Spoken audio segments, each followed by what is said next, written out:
Hey guys, sorry if it's noisy, but I wanted to be outside today. It's really nice. I hope you guys are enjoying the good weather and being at home, and hopefully you're not giving mom and dad a hard time.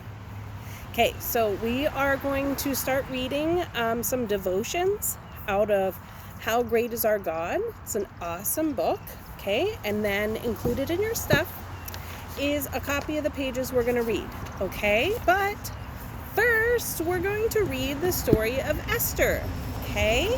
So, just relax and find a comfortable spot and listen to the story of Esther.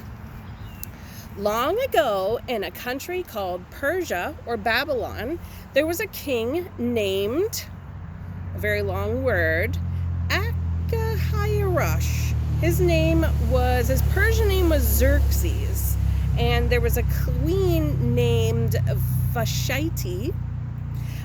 King Xerxes ordered his wife, the queen, to appear before him at a party so he could show everyone how pretty she was. When she refused, the king was furious. To make matters worse, a rather nasty man named Haman was one of the king's advisors. Haman teased the king that if word got around, no one's wife would think she had to listen to her husband. At Haman's urging, King Xerxes ordered that his wife be put to death. My goodness. King Xerxes wasn't happy for long without a queen, so he ordered a search through the kingdom for a beautiful girl to be his bride. It wasn't too long before the king's scouts happened upon Esther. Esther was beautiful, gracious, and kind, just what the king was looking for. In no time at all, Esther was married to the king. Now, Esther was a Jew. The Jews had been driven out of Israel, their home, about 70 years before and exiled in Persia.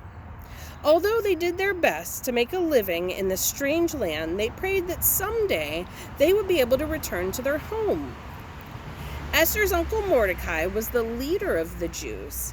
Mordecai encouraged Esther to hide her faith from the king and his advisors, which she did. Haman had by this time become a powerful man in the kingdom, prime minister of Persia, in fact. He decided that given his rise in power, it would be appropriate for everyone to bow down to him. But Mordecai refused to bow down to him. Haman was very angry and asked the king to authorize a royal decree to annihilate, that means completely destroy, the Jews. Haman cast lots to determine the day this was to happen. Kind of like roll some dice, and that's kind of like they bet to see which day that would happen. And so it was decreed that in Adar of the coming year, on the 13th day of the month, all the Jews were to be killed in every province and every nation of the land. There would be no place to run and no place to hide. This was where our brave Queen Esther comes into the picture. Mordecai, having found out about Haman's evil intentions, sent Esther a message. He told her what Haman was plotting and asked her to go to the king on the Jews' behalf. Esther was afraid. She hadn't been allowed to see the king for a month. In fact, no one could see him without being invited. But she fasted and prayed for 3 days, mustered up her courage, and went to see the king. Although he was initially angry at her, King Xerxes spared her life and offered half my kingdom for your wishes. All she asked was that the king and Haman join her for dinner that night. As they were drinking wine, the king again asked Esther, "Now, what is your request?" "Even up to half the kingdom it will be granted," Esther replied. My request is this. If the king rewards me with favor, and if it pleases the king to grant my petition and fulfill my request, let the king and Haman come tomorrow to the banquet I will prepare for them.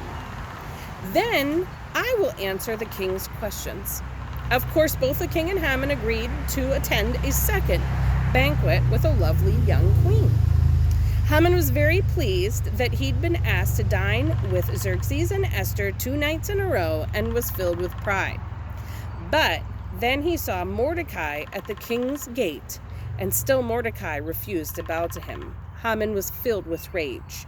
He decided that night to build a gallows, which he would hang Mordecai, and planned to speak to the king about it the very next morning. That way, he'd have the whole matter dealt with during the day and be able to enjoy the next evening's banquet in peace. That same night, the king could not sleep, so he ordered the book of the Chronicles, the record of his reign, to be brought in and read to him. So he had his own book of his life come in and had it read to him. The book was turned to the day Mordecai exposed a plot to assassinate the king. The king was reminded of the tale and asked what reward Mordecai had received. The king's attendants told him that nothing had been done for Mordecai. The next morning, just as Haman was arriving to ask that Mordecai be hanged, the king asked him, "What should be done for the man the king's delights to honor?" Haman, still filled with pride, mistakenly thought the king was referring to him. So he answered the king, "For the man the king delights to honor, have them bring a royal robe the king has worn, and a horse the king has ridden, and one with a royal crest placed on its head. Then let the robe and the horse be entrusted to one of the king's most noble princes. Let them robe the man the king delights to honor, and lead him on the horse through the city streets, proclaiming before him, 'This is what is done for the man the king delights to honor.'" So a little parade. Imagine Haman's shock when the king commanded, "Go at once, get the robe and the horse, and do just as you have suggested for Mordecai the Jew, who sits at the king's gate." Haman obeyed the king, of course, but not happily. He was very upset with Mordecai. His enemy was being honored by the king. Immediately after leading Mordecai around the city proclaiming, "This is what is done for the man the king delights to honor," Haman had to go to the banquet with the king and queen. Finally, Esther shared the secret of her faith and proclaimed herself a Jew. She begged the king to spare her people. Harbona, one of the king's attendants, told the king of the gallows that my pages are sticking together, that Haman had to have built for Mordecai for him to be hanged. The king was furious with Haman and ordered that he be hanged on the gallows. Haman's pride and cruelty had led to his own destruction, and the brave young Esther had saved her people. Isn't that amazing? All right, so you can get out your paper and read along with that. We're going to do the first one. So, you remember the story about Goldilocks and the 3 bears, right? Well, Mama and Papa and Baby Bear are all out for a walk. Goldilocks helps herself to their porridge, chairs, beds, testing each one until she finds one that's just right. While Goldilocks could learn a thing or two about manners, there's something to be said for things being just right. Like our Earth, it is in just the right spot for life, a place scientists call the Goldilocks zone, or the habitable zone for you scientific types. Earth isn't too close to the sun, which would burn us to a crisp, or too far away, which would turn our planet into a big round popsicle. In all the vastness of space, God placed Earth in just the right spot for life. And guess what else? God places each of his people in just the right spot, just as carefully.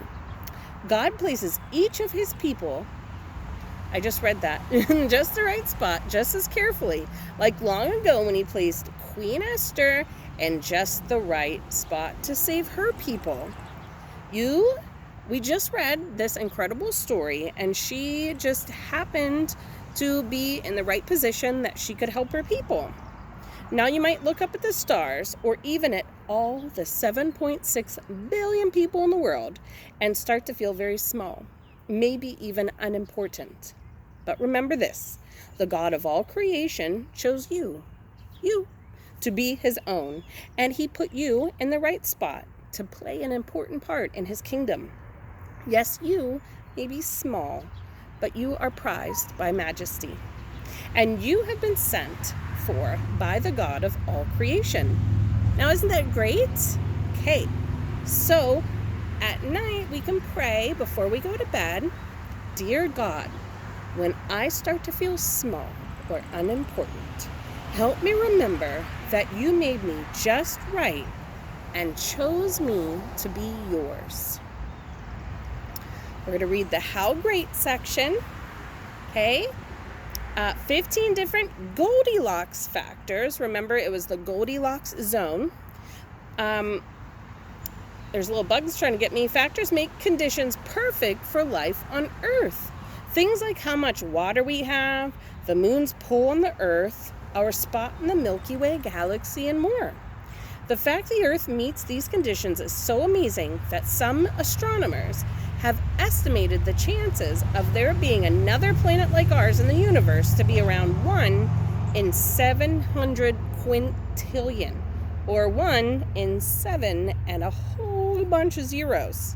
That's too many zeros for me. So, in your little bags, there's you have a coloring book and you have a snack, and I hope you enjoyed reading along and listening to the story of Esther. And I pray that everyone is safe this week, and give your parents a little break. Okay? All right, guys. See you next time.